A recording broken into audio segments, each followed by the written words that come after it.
So you have your hours, you did it. So what's next? How much is the test? Where do I schedule?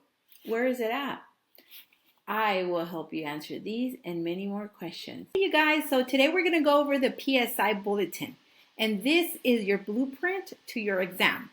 I'm going to have two videos. One will be about the logistics about the exam, and part two will be the details over the written and practical exam. So let's get started.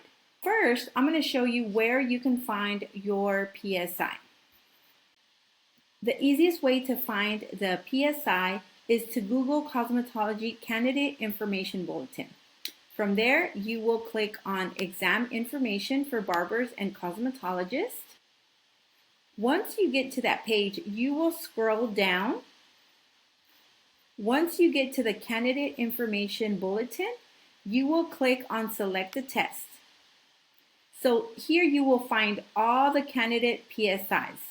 And we are going to click on Cosmetology Operator English. You would click on the corresponding language and the corresponding test. So in this case, we're going to click on Cosmetology Operator and then click on Go.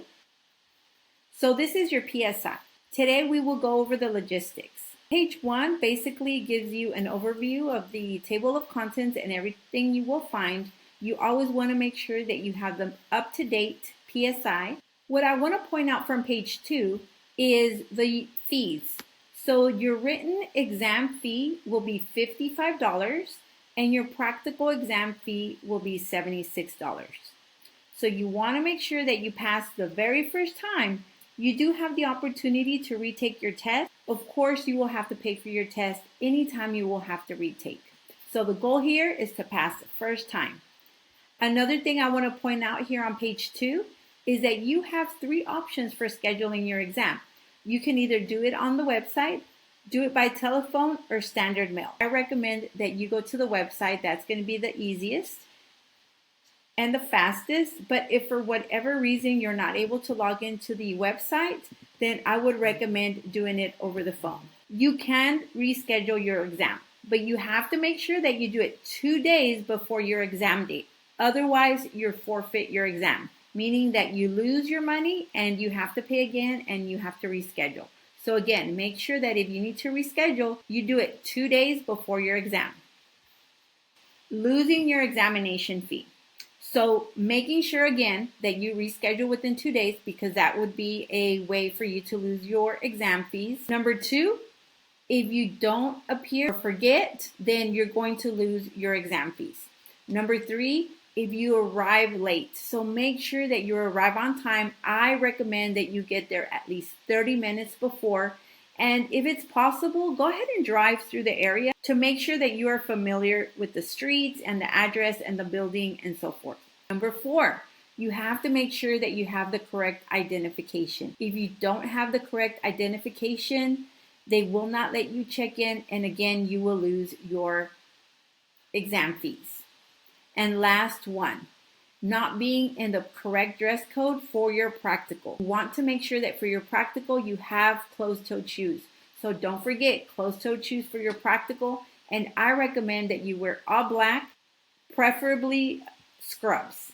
The last thing that I want to go over on page 6 is you do want to make sure that you keep in mind that PSI might close due to either bad weather or an emergency. So if there's a closure, they should notify you, but that is something just to keep in mind.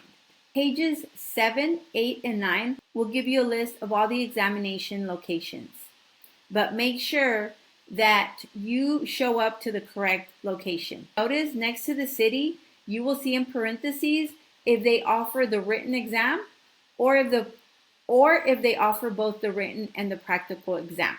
So you want to make sure that you are going to the correct address. You check your confirmation that you receive once you have scheduled your exam and confirm you have the correct address. Another thing that you want to take note of is, for example, in El Paso, they do offer the written examination, but notice that in red, it says that this will be effective through 10/26/24. That means it will no longer be available after 10/26/24.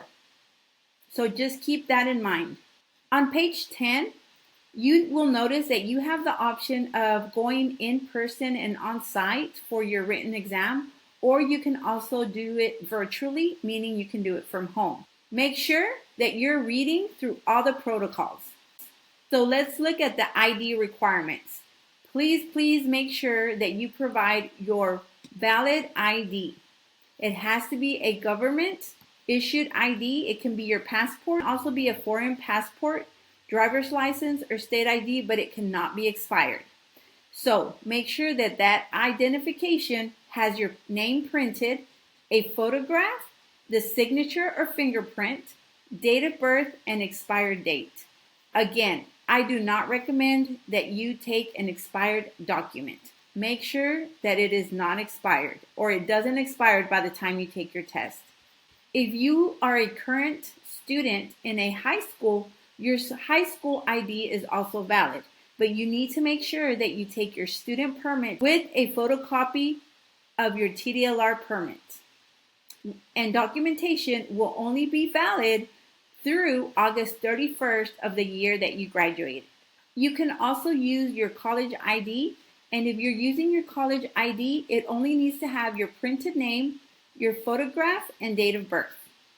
Page 10 and 11 give you all the security protocols. So basically, you want to read through all the prohibited items. For example, AirPods, purses, hoodies, etc., etc. So make sure you guys read through that list, but there is a list of prohibited items. There is a list of prohibited behaviors. Make sure that you guys are reading through your PSI for all the details on that. Engaging in disruptive behavior is also not allowed, and also engaging in prohibited behavior during your check-in. So just make sure that you guys go in there positive, respectful, professional, and just with that mindset ready to take that test. I do hope that this was helpful, and don't forget to like, share, and subscribe.